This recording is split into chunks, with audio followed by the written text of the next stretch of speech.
Mymensingh dengue রোগীর hotspot হয়ে উঠেছে। গেল 2 মাসে সহস্রাধিক রোগী ময়মনসিংহ মেডিকেল কলেজ হাসপাতালে চিকিৎসা নিয়েছে।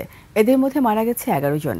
নগরবাসীর অভিযোগ, নিয়মিত ড্রেন পরিষ্কার না করা আর মশা নিধনে সিটি কর্পোরেশনের অব্যবস্থাপনার কারণেই ডেঙ্গু রোগের প্রকোপ বাড়ছে। ময়মনসিংহ বিভাগীয় প্রতিনিধি আতাউর রহমান জুয়েলের তথ্যচিত্রে ডেস্ক রিপোর্ট।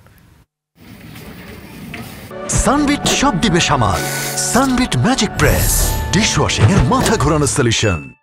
নিয়মিত ড্রেন পরিষ্কার না করায় ময়মনসিংহে বাড়ছে মশার লার্ভা, আর এতে ডেঙ্গু জ্বরে আক্রান্ত হচ্ছে নগরবাসী। গেল 2 মাসে 1150 জন ডেঙ্গু রোগে আক্রান্ত হয়ে হাসপাতালে চিকিৎসা নিয়েছেন। 2 মাসে মারা গেছেন 11 জন। কোনো কীটনাশক এবং পানি নিষ্কাশনের ব্যবস্থা নাই। পানিগুলো জমাট বাঁধা থাকার কারণে আপনার ডেঙ্গুর উৎপাদন বাড়তেছে। অপরিষ্কার, নোংরা, এমনকি ওই যে আপনার ছাদে নতুন বিল্ডিং হচ্ছে, পানি জমাট বাঁধা থেকে লাভা তৈরি হচ্ছে। ডেঙ্গু মশার কামড় খেয়ে অনেকে মারা গেছে। আমাদের নাগরিকদের প্রতি যদি সচেতনতা বৃদ্ধি পাইতো তাহলে আজকে আর এমন হইতো না। পরিষ্কার পরিচ্ছন্নতাটা একটু কম, মানে ড্রেনগুলোতে অনেক মশার উৎপত্তি আছে থাকাতে অনেক রুগী আক্রান্ত হয়ে আইছে এবং 1-2 জন মারাও গেছে। ময়মনসিংহ মেডিকেল কলেজ হাসপাতালের ডেঙ্গু ওয়ার্ডের ফোকাল পারসন জানান, প্রতিনিয়ত ডেঙ্গু রোগীর সংখ্যা বাড়ছে।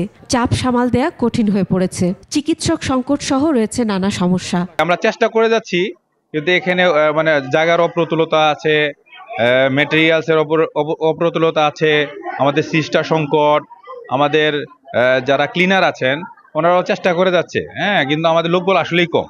অভিযোগ স্বীকার করে সিটি কর্পোরেশনের স্বাস্থ্য বিভাগের প্রধান জানান, ডেঙ্গু প্রতিরোধে সচেতনতা বাড়াতে উদ্যোগ নেওয়া হয়েছে।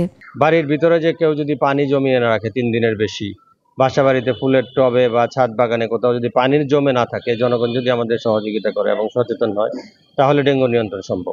আশ্বাস নয়, মহামারী শুরুর আগেই ডেঙ্গু প্রতিরোধে কার্যকরী উদ্যোগ দেখতে চান ভুক্তভোগীরা। Masum আলিসা, desk report, 21 television.